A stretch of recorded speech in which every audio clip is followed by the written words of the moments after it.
Leitura do 4º capítulo do livro do profeta Miqueias.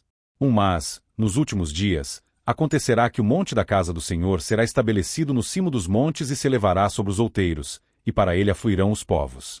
2 Irão muitas nações e dirão: Vinde, e subamos ao monte do Senhor e à casa do Deus de Jacó, para que nos ensine os seus caminhos, e andemos pelas suas veredas, porque de Sião procederá a lei, e a palavra do Senhor, de Jerusalém.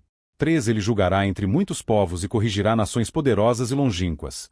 Estes converterão as suas espadas em relhas de arados e suas lanças em podadeiras. Uma nação não levantará a espada contra outra nação, nem aprenderão mais a guerra. 4 Mas assentar-se-á cada um debaixo da sua videira e debaixo da sua figueira, e não haverá quem os espante, porque a boca do Senhor dos Exércitos o disse. 5 Porque todos os povos andam, cada um em nome do seu Deus. Mas, quanto a nós, andaremos em o nome do Senhor, nosso Deus, para todo sempre. 6 Naquele dia, diz o Senhor, congregarei os que cocheiam e recolherei os que foram expulsos e os que eu afligira. 7 Dos que cocheiam farei a parte restante e dos que foram arrojados para longe, uma poderosa nação, e o Senhor reinará sobre eles no monte Sião, desde agora e para sempre.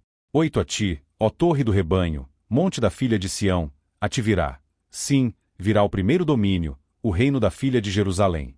9 Agora, por que tamanho grito? Não há rei em ti? Pereceu o teu conselheiro? Apoderou-se de ti a dor como da que está para dar à luz? 10 Sofre dores e esforça-te, ó filha de Sião, como a que está para dar à luz, porque, agora, sairás da cidade, e habitarás no campo, e virás até a Babilônia. Ali, porém, serás libertada. Ali, te remirá o Senhor das mãos dos teus inimigos. 11 Acham-se, agora, congregadas muitas nações contra ti, que dizem: seja profanada, e vejam os nossos olhos o seu desejo sobre Sião. 12 Mas não sabem os pensamentos do Senhor, nem lhe entendem o plano que as ajuntou como feixes na eira.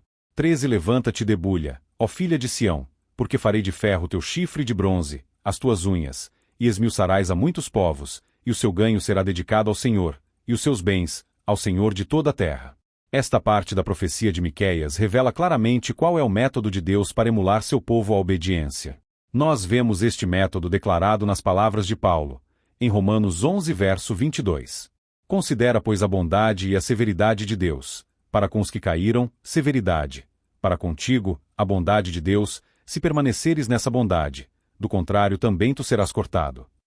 Ele usa de severidade para com aqueles que andam voluntariamente errados em relação à sua vontade, mas de bondade para com aqueles que lhe obedecem. A profecia de Miqueias tinha o alvo de declarar a verdade dos juízos de Deus sobre Israel e Judá, por causa do seu mau caminho. Entretanto, isto não significava uma rejeição total e final do seu povo. Ao contrário, era uma demonstração de que ele, o Senhor, não muda, e que estava cumprindo tudo o que havia dito fazer, desde os dias de Moisés. Ele quer abençoar, mas seu povo deve se posicionar, vivendo do modo digno da bênção, porque de outro modo, em vez de bênção, buscará juízos corretivos. Um viver abençoado sempre é condicional, ou seja, depende de uma sincera obediência à vontade de Deus. Não há vida de vitória, segundo o Senhor, quando se anda contrariamente à sua vontade. Aquisição de bens não significa esta bênção.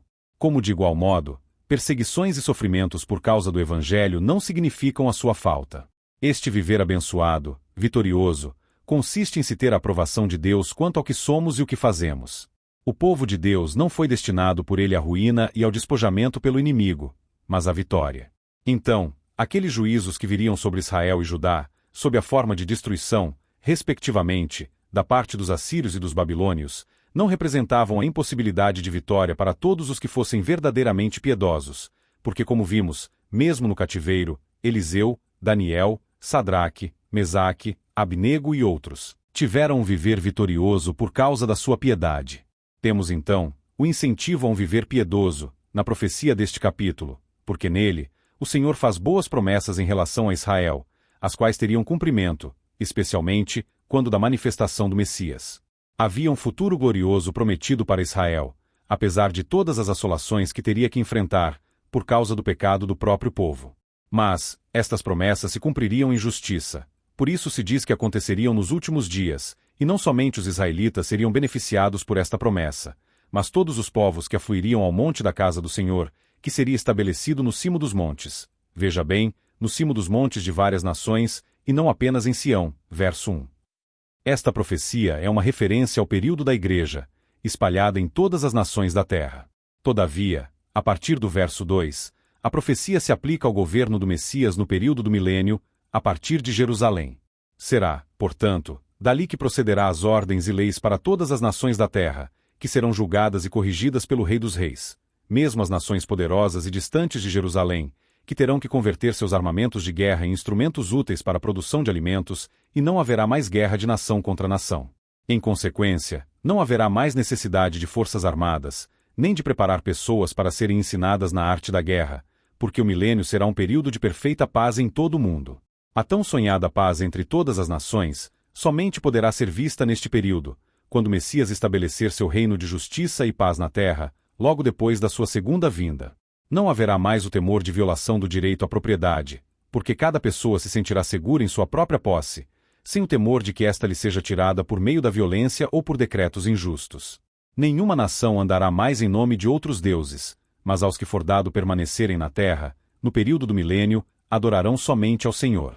O Senhor deixaria um remanescente, um povo restante, daqueles que haviam sido afligidos por ele, e dos que foram expulsos da sua presença, para formar uma grande nação que reinasse juntamente com ele no Monte Sião, por toda a eternidade.